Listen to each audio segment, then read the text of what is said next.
नमस्कार दोस्तों, आज की धार्मिक कथा में मैं आप सभी को महाभारत की बहुत ही महत्वपूर्ण कथा सुनाने जा रही हूँ। यह कथा पांचों पांडव और द्रौपदी की सशरीर जिंदा स्वर्ग में जाने की सच्ची महाभारत कथा है। इस कथा को पूरे अंत तक जरूर सुनिएगा दोस्तों। अगर आपको यह कथा, यह जानकारी अच्छी लगे तो एक लाइक जरूर करिएगा। तो चलिए बिना देरी किए हुए इस कथा को शुरू करते हैं। यह कथा उस समय की है जब श्री कृष्ण सहित पूरे यदुवंशियों के मारे जाने से दुखी पांडव भी परलोक जाने का निश्चय करते हैं और इस क्रम में पांचों पांडव और द्रौपदी स्वर्ग पहुंचते हैं, जहां द्रौपदी भीम, अर्जुन, सहदेव और नकुल शरीर को त्याग कर स्वर्ग पहुंचते हैं। वहीं युधिष्ठिर सशरीर स्वर्ग पहुंचते हैं। हालांकि उन्हें अपनी एक गलती के कारण कुछ समय नर्क में भी बिताना पड़ता है। इस पूरे सफर में उनके साथ एक कुत्ता भी होता है।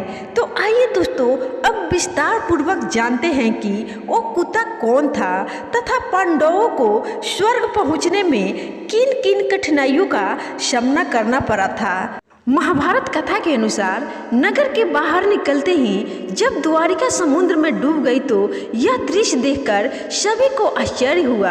अर्जुन यदुवंश की स्त्रियों एवं द्वारिका वासियों को लेकर तेजी से हस्तिनापुर की ओर चलने लगे। रास्ते में पंचनंद देश में अर्जुन ने पड़ाव डाला।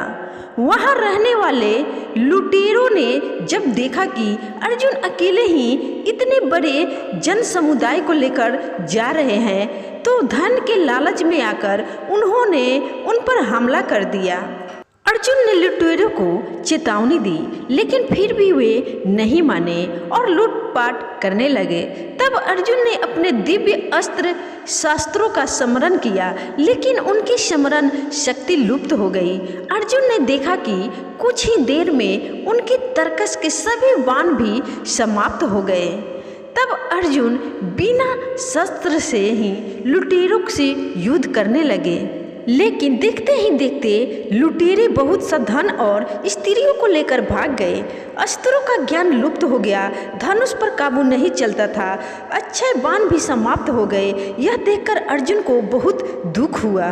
जैसे तैसे अर्जुन यदुवंश की बची हुई स्त्रियों एवं बच्चों को लेकर कुरुक्षेत्र पहुँचे। यहाँ आकर अर्जुन ने ब्रज श्री कृष्ण का पोता को इंद्रप्रस्थ का राजा बना दिया। रुक्मणी, सभ्या, हेमावती तथा जम्बावती आदि रानियां अग्नि में प्रवेश कर गई। शेष वन में तपस्या के लिए चली गई। बूढ़ों, बालकों एवं अन्य स्त्रियों को अर्जुन ने इंद्रप्रस्थ में रहने के लिए कहा। ब्रज को इंद्रप्रस्थ का राजा बनाने के बाद अर्जुन महर्षि वेदव्यास जी के आश्रम पहुँचे।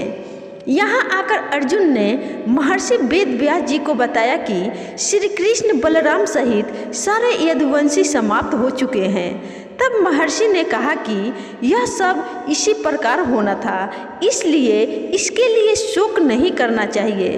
तब अर्जुन ने ये भी बताया कि किस प्रकार साधारण लुटेरे उनके सामने यदुवंश की स्त्रियों को हर कर ले गए और वे कुछ भी नहीं कर पाए।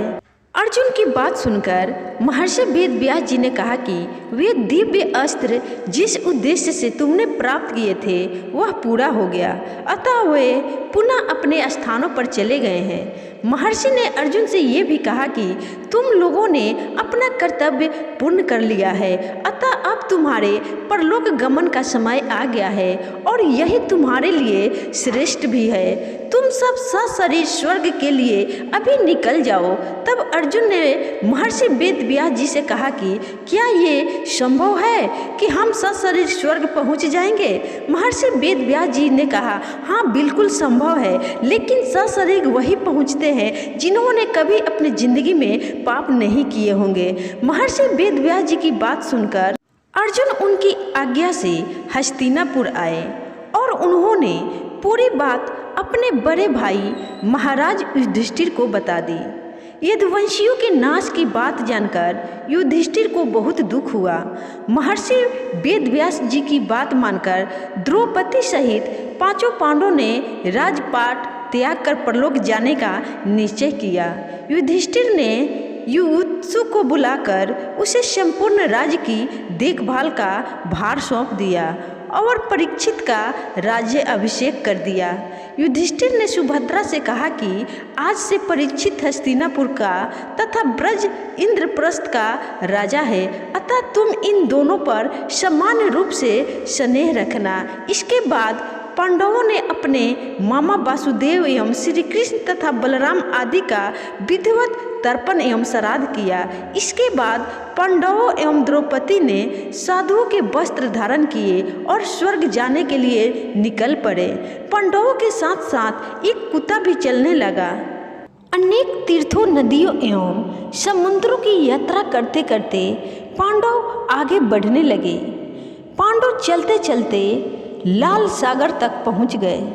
अर्जुन ने लोभ एवं वश अपना गंडीव धनुष एवं अक्षय तरकशों का त्याग नहीं किया था। तभी वहाँ अगिन देव उपस्थित हुए और उन्होंने अर्जुन से गंडीव धनुष और अक्षय तरकशों का त्याग करने के लिए कहा। अर्जुन ने ऐसा ही किया। पांडवों ने पृथ्वी की परिक्रमा पूरी करने की इच्छा से उत्तर दिशा की ओर यात्रा की। यात्रा करते करते पांडव हिमालय तक पहुंच गए। हिमालय लांघकर पांडव आगे बढ़े तो उन्हें बालू का समुद्र दिखाई पड़ा। इसके बाद उन्होंने सुमेरु पर्वत के दर्शन किए। पांचों पांडव, द्रौपदी तथा वह कुत्ता तेजी से आगे चलने लगे। तभी द्रौपदी लड़खड़ाकर गिर पड़ी। द्रौपदी को गिरा देख भीम ने युधिष्ठिर से कहा कि द्रौपदी ने कभी कोई पाप नहीं किया, तो फिर क्या कारण है कि वह नीचे गिर पड़ी। युधिष्ठिर ने कहा कि द्रौपदी हम सभी भाइयों में अर्जुन को अधिक प्रेम करती थी, इसलिए उसके साथ ऐसा हुआ है। ऐसा कहकर युधिष्ठिर द्रौपदी को देखे बिना ही आगे बढ़ गए। थोड़ी देर बाद सहदेव भी गिर पड़े। भीमसेन ने सहदेव के गिरने का कारण पूछा तो युधिष्ठिर ने बताया कि सहदेव किसी को अपने जैसा विद्वान नहीं समझता था। इसी दोष के कारण इसे आज गिरना पड़ा है। कुछ देर बाद नकुल भी गिर पड़े। भीम के पूछने पर युधिष्ठिर ने बताया कि नकुल को अपने रूप पर बहुत अभिमान था, इसलिए आज इसकी यह गति हुई। थोड़ी देर बाद अर्जुन भी गिर पड़े। युधिष्ठिर ने भीमसेन को बताया कि अर्जुन को अपने पराक्रम पर अभिमान था। अर्जुन ने कहा था कि मैं एक ही दिन में शत्रुओं का नाश कर दूंगा, लेकिन ऐसा कर नहीं पाए। अपने अभिमान के कारण ही अर्जुन की आज यह हालत हुई है। ऐसा कहकर युधिष्ठिर आगे बढ़ गए। थोड़ी देर और आगे चलने के बाद भीम भी गिर गए। जब भीम ने युधिष्ठिर से इसका कारण पूछा तो उन्होंने बताया कि तुम खाते बहुत थे और अपने बल का झूठा प्रदर्शन करते थे, इसलिए तुम्हें आज भूमि पर गिरना पड़ा। यह कहकर युधिष्ठिर आगे चल दिए। केवल वह कुत्ता ही उनके साथ चलता रहा। युधिष्ठिर कुछ ही दूर चले थे कि उन्हें स्वर्ग ले जाने के लिए स्वयं देवराज इंद्र अपना रथ लेकर आ गए। तब युधिष्ठिर ने इंद्र से कहा कि मेरे भाई और द्रौपदी मार्ग में ही गिर पड़े हैं, वे भी हमारे साथ चले हैं, ऐसी व्यवस्था कीजिए। तब इंद्र ने कहा कि वे सभी पहले ही स्वर्ग पहुंच चुके हैं, वे शरीर त्याग कर स्वर्ग पहुँचे हैं और आप सशरीर स्वर्ग में जाएंगे। इंद्र की बात सुनकर युधिष्ठिर ने कहा कि यह कुत्ता मेरा परम भक्त है, इसलिए इसे भी मेरे साथ स्वर्ग जाने की आज्ञा दीजिए। लेकिन इंद्र ने ऐसा करने से मना कर दिया। काफी देर समझाने पर भी जब युधिष्ठिर बिना कुत्ते के स्वर्ग जाने के लिए नहीं माने तो कुत्ते के रूप में यमराज अपने वास्तविक स्वरूप में आ गए। दरअसल दोस्तों, वह कुत्ता वास्तव में यमराज ही थे। युधिष्ठिर को अपने धर्म में स्थित देखकर यमराज बहुत प्रसन्न हुए। इसके बाद देवराज इंद्र युधिष्ठिर को अपने रथ में बैठाकर स्वर्ग ले गए। स्वर्ग जाकर युधिष्ठिर ने देखा कि वहाँ दुर्योधन एक दिव्य सिंहासन पर बैठा है, अन्य कोई वहाँ नहीं है। यह देखकर युधिष्ठिर ने देवताओं से कहा कि मेरे भाई तथा द्रौपदी जिस लोक में गए हैं, मैं भी उसी लोक में जाना चाहता हूँ। मुझे उनसे अधिक उत्तम लोक की कामना नहीं है। तब देवताओं ने कहा कि यदि आपकी ऐसी ही इच्छा है तो आप इस देवदूत के साथ चले जाइए, यह आपको आपके भाइयों के पास पहुंचा देगा। युधिष्ठिर उस देवदूत के साथ चले गए। देवदूत युधिष्ठिर को ऐसे मार्ग पर ले गया जो बहुत खराब था। उस मार्ग पर घोर अंधकार था। उसके चारों ओर से बदबू आ रही थी। इधर उधर मुर्दे दिखाई दे रहे थे। लोहे की चोंच वाले कौवे और गिद्ध मंडरा रहे थे। वह 80 पत्र नामक नरक था। वहाँ की दुर्गंध से तंग आकर युधिष्ठिर ने देवदूत से पूछा कि हमें इस मार्ग पर और कितनी दूर चलना है और मेरे भाई कहाँ है। युधिष्ठिर की बात सुनकर देवदूत बोला कि देवताओं ने कहा था कि जब आप थक जाए तो आपको लौटा लाऊं। यदि आप थक गए हो तो हम पुनः लौट चलते हैं। युधिष्ठिर ने ऐसा ही करने का निश्चय किया। जब युधिष्ठिर वापस लौटने लगे तो उन्हें दुखी लोगों की आवाज़ सुनाई दी। वे युधिष्ठिर से कुछ देर वहीं रुकने के लिए बोल रहे थे। तब युधिष्ठिर ने उनसे उनका परिचय पूछा तो उन्होंने कर्ण, भीम, अर्जुन, नकुल, सहदेव एवं द्रौपदी के रूप में अपना परिचय दिया। तब युधिष्ठिर ने उस देवदूत से कहा कि तुम पुनः देवताओं के पास लौट जाओ।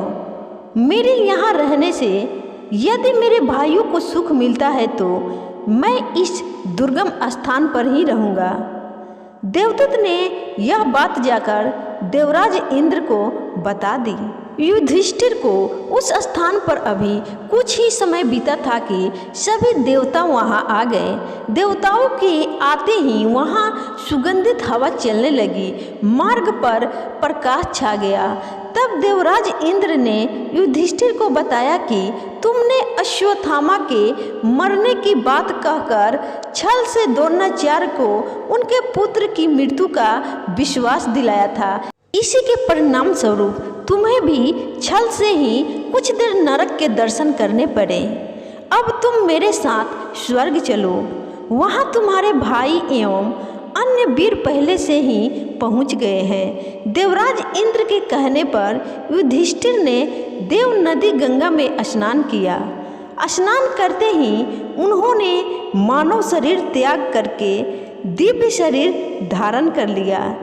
इसके बाद बहुत से महर्षि उनकी स्तुति करते हुए उन्हें उस स्थान पर ले गए जहां उनके चारों भाई भीम, नकुल, सहदेव, अर्जुन, द्रौपदी आदि आनंदपूर्वक विराजमान थे। वह भगवान का परम धाम था। युधिष्ठिर ने वहां भगवान श्री कृष्ण के दर्शन किए। अर्जुन उनकी सेवा कर रहे थे और युधिष्ठिर को आया देख श्री कृष्ण एवं अर्जुन ने उनका स्वागत किया। युधिष्ठिर ने देखा कि भीम पहले की तरह शरीर धारण किए वायु देवता के पास बैठे थे। कर्ण को सूर्य के समान स्वरूप धारण किए बैठे देखा। नकुल एवं सहदेव अश्विनी कुमारों के साथ बैठे थे। देवराज इंद्र ने युधिष्ठिर को बताया कि ये जो साक्षात भगवती लक्ष्मी दिखाई दे रही है, इनके अंश से ही द्रौपदी का जन्म हुआ था। इसके बाद इंद्र ने महाभारत युद्ध में मारे गए सभी वीरों के बारे में युधिष्ठिर को विस्तार पूर्वक बताया।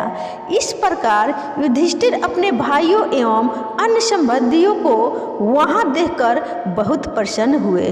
तो दोस्तों, ये थी महाभारत कथा की अद्भुत आध्यात्मिक ज्ञान वाली जानकारियाँ। अगर आपको यह अच्छी लगी हो तो इस वीडियो को ज़रूर लाइक करिएगा, इससे मेरा मनोबल बढ़ता है। और अच्छी धार्मिक जानकारी पाने के लिए इस चैनल को ज़रूर सब्सक्राइब करिएगा और कमेंट में जय श्री कृष्णा अवश्य लिखिएगा। धन्यवाद।